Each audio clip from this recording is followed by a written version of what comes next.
hidden in the quiet town of Mill Creek, a place where everyone knew each other's business. The affair between Natalie Brooks and Peter Williams was the worst-kept secret.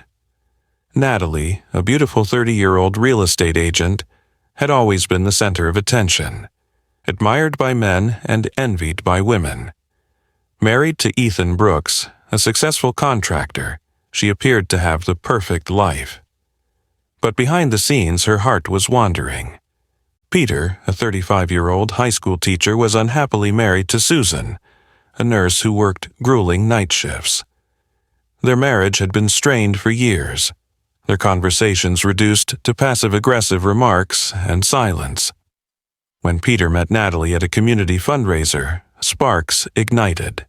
He was captivated by her charm, and she was drawn to his sensitivity, a trait that Ethan lacked.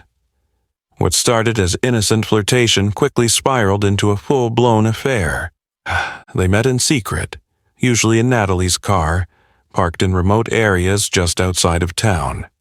They whispered promises of leaving their spouses and starting a new life together. But as their relationship intensified, so did the lies. The danger of being discovered was thrilling at first, but it began to weigh on Natalie, who felt conflicted between her loyalty to Ethan and her growing desire for Peter. It didn't take long for Ethan to suspect something was wrong. He wasn't oblivious to the late-night text messages, the sudden disappearances, or the way Natalie had become emotionally distant. Ethan hired a private investigator, hoping to either confirm his suspicions or put his mind at ease.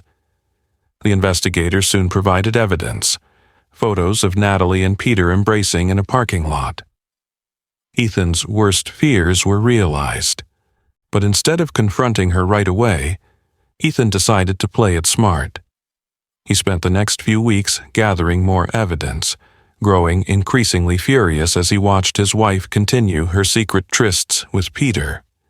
In his mind, Natalie's betrayal was more than just infidelity. It was an attack on his masculinity, his pride, and his sense of control. What Ethan didn't know was that Peter's wife, Susan, had also grown suspicious. Working night shifts at the hospital left her plenty of time to think about Peter's strange behavior, the missed calls, the unexplained absences. She too hired a private investigator, and what she uncovered shattered her. Seeing the photos of Peter and Natalie together made her physically sick. She wanted revenge. In early September, the small town of Mill Creek was buzzing with gossip. No one had spoken openly about the affair, but whispers traveled quickly.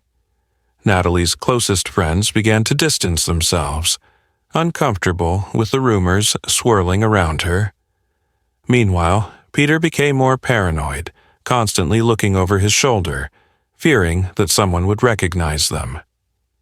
One evening, after yet another secret meeting, Natalie returned home to find Ethan sitting at the kitchen table, a folder of incriminating photos in front of him. Her heart sank. "Care to explain these?" he asked coldly, pushing the folder toward her.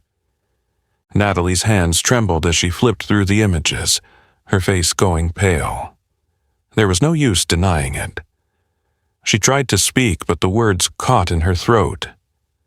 Ethan stood up, towering over her, his face twisted with rage.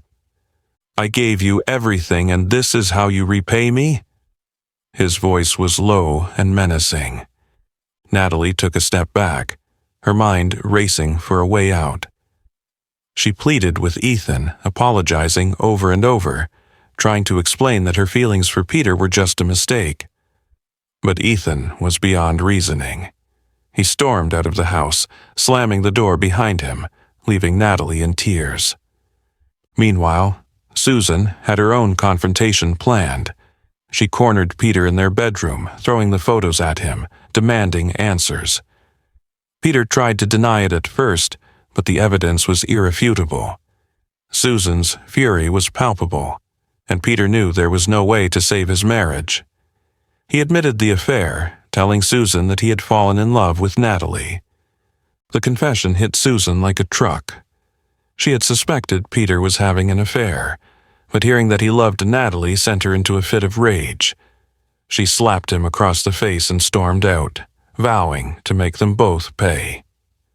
Susan's anger grew more venomous with each passing day. She became obsessed with the idea of revenge. Peter's betrayal was unforgivable, but it was Natalie who she blamed the most.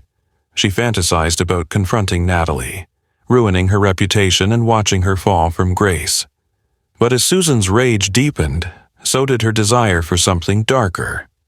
Revenge wasn't enough. She wanted Natalie dead.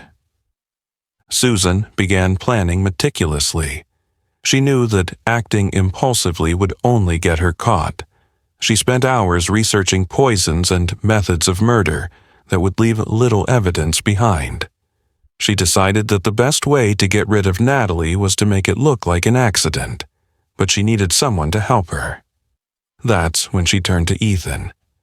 After their confrontations with their respective spouses, Ethan and Susan found themselves in an unlikely alliance.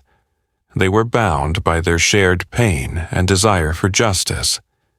Over drinks one night, Susan proposed the idea of eliminating Natalie and Peter, framing it as the only way to stop the humiliation they both felt. Ethan was initially shocked by Susan's suggestion, but the more he thought about it, the more it made sense. He couldn't bear the thought of Natalie walking away from their marriage unscathed. Slowly, Susan's plan began to take shape. On a cold October night, the stage was set.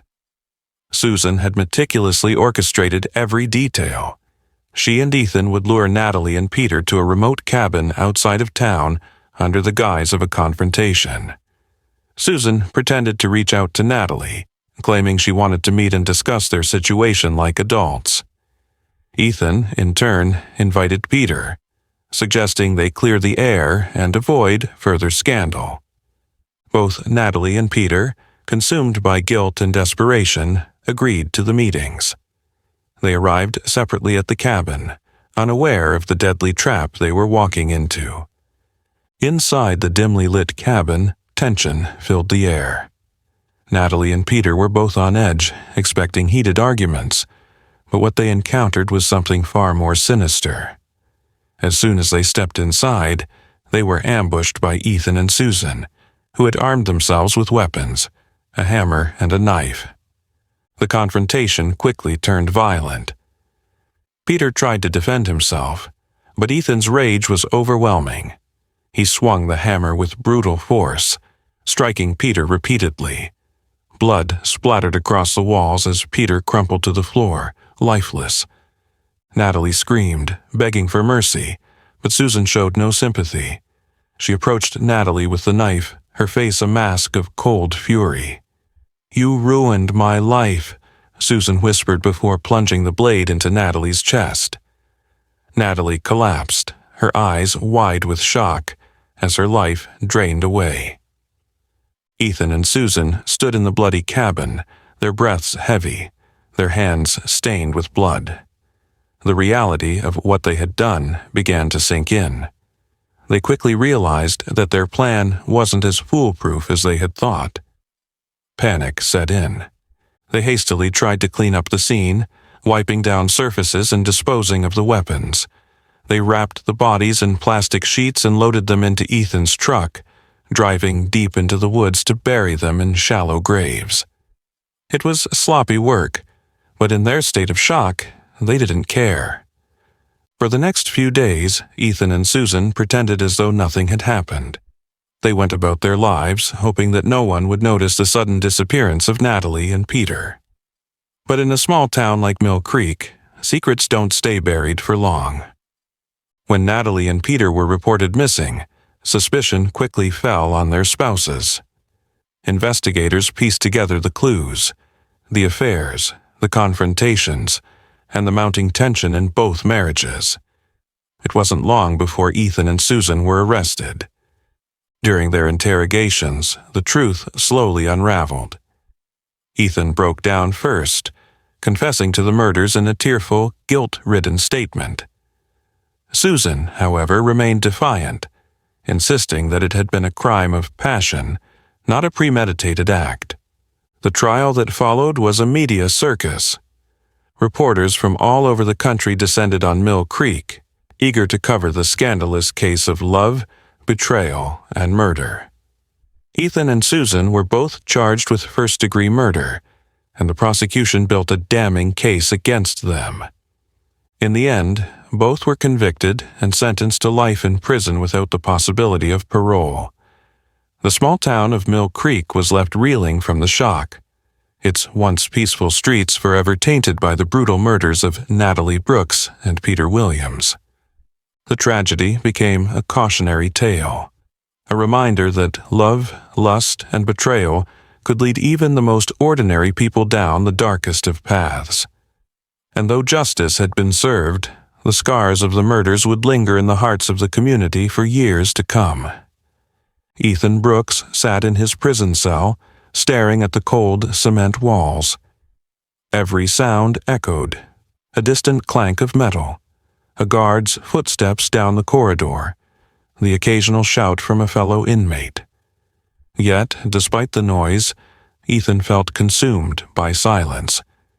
It was the kind of silence that gnawed at his soul, reminding him of the monstrous act he had committed.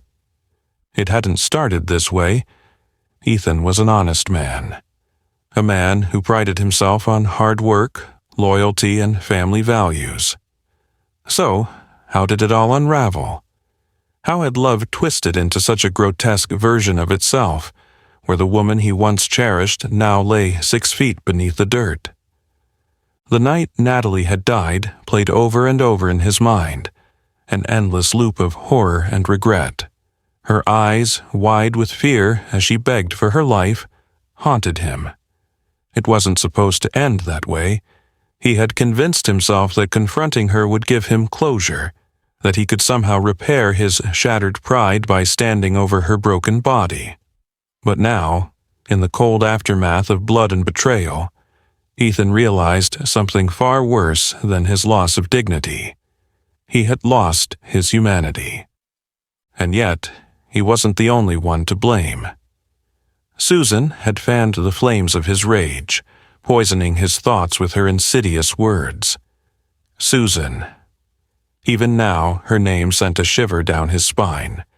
She had been the catalyst, the one who turned his grief into something deadly.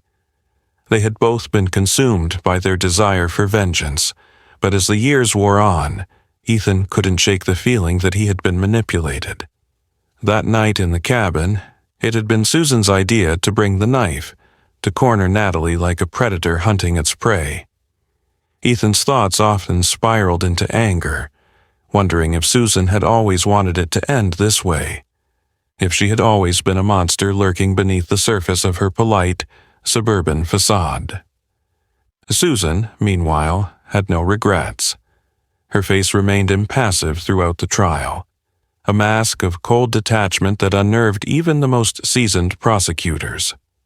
She had spent years nursing a growing hatred for Peter. His betrayal had cut deep, and once she learned the truth about his affair with Natalie, Susan's love had transformed into something venomous. In her eyes, she was the real victim, driven to desperation by her unfaithful husband and the woman who had seduced him. Her justification was ironclad in her mind. If Peter and Natalie hadn't torn apart their marriages, they would still be alive. It was simple cause and effect.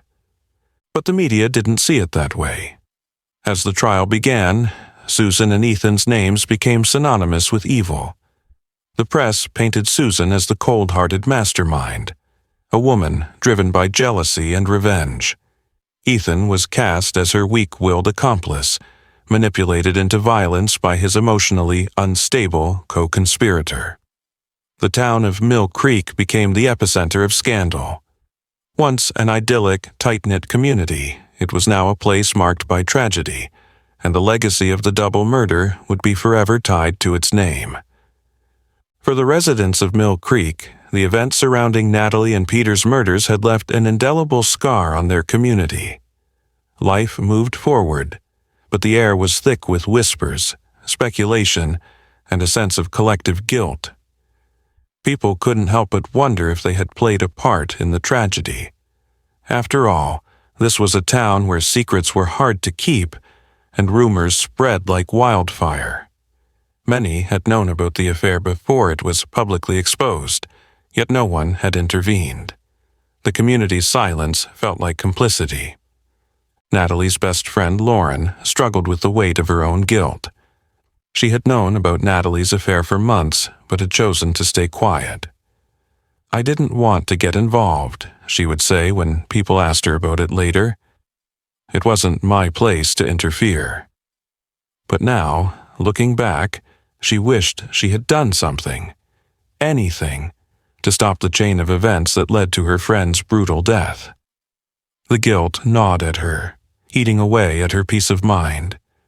Every night she was tormented by dreams of Natalie, her face bloodied and pleading for help. Lauren wasn't alone in her regret. Many of the town's residents felt that same gnawing guilt. There were subtle signs everywhere, small comments or behaviors that, in hindsight, seemed like warnings. But no one had connected the dots until it was too late. The town's police chief, Robert Harris, who had known both Ethan and Natalie for years, lamented that he hadn't paid closer attention. "This wasn't the kind of thing you'd expect here," he told reporters after the trial. "We're a close community. I thought I knew these people." In the months following the trial, property sales plummeted as the town's infamous story attracted the wrong kind of attention. Curious tourists and true crime enthusiasts came through Mill Creek, hoping to catch a glimpse of the town where love, lust, and betrayal had led to murder. The locals despised it. What had once been a peaceful place to raise children and build lives now felt like a cursed landmark. Locked away from the world, Ethan and Susan's paths diverged further. Ethan found himself consumed by remorse. He began journaling every day, writing about the events that led to the murder, as well as his regrets. His therapist in prison urged him to confront his emotions head-on, forcing Ethan to relive the night in excruciating detail. Every stroke of his pen was filled with self-loathing, a desperate attempt to make sense of the person he had become. "I never imagined that love could turn so dark," Ethan wrote in one of his journal entries. "Natalie wasn't innocent, but she didn't deserve to die. Neither did Peter. We should have walked away. I should have walked away." Ethan's writings eventually made their way to the outside world. A journalist covering the case got hold of his diary and published excerpts, turning Ethan's confession into a best-selling book. Some saw it as a cautionary tale, a study of how love, when mixed with obsession and betrayal, could lead to ruin. Others dismissed it as a pathetic attempt to shift blame and paint Ethan as a tragic figure rather than the cold-blooded killer he had become. Susan, on the other hand, had no interest in atonement. She adapted quickly to prison life, finding ways to manipulate those around her to gain small comforts. She wasn't interested in remorse, therapy, or forgiveness. In her mind, she had done what was necessary to reclaim her dignity. Love, to her, had always been a weakness. It had made her vulnerable, and she had vowed never to let that happen again. She kept to herself, avoiding other inmates and focusing solely on her survival. The press continued to speculate about her, fascinated by her lack of emotion. Psychologists debated whether she was a sociopath or simply a woman pushed beyond her emotional limits. For Susan, it didn't matter what people thought. She had already resigned herself to her fate, living out the remainder of her days in a prison cell, unrepentant and alone. As time passed, the story of Natalie and Peter's murder became part of the dark folklore of Mill Creek. The cabin where they were killed was abandoned, left to rot in the woods. Locals claimed it was haunted, that you could hear Natalie's screams echoing through the trees on cold, windy nights. Teenagers dared each other to visit the site, but most were too afraid to go near it. Books, documentaries, and podcasts were made about the case, each trying to dissect the psychology of those involved. What drove Ethan and Susan to such extremes? Could the murders have been prevented? These questions were asked over and over, but no one ever found satisfying answers.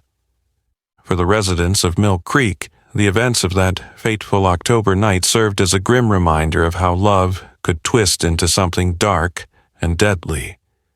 It was a story that haunted the town, a stain that would never fully fade from its history. Bottom of form.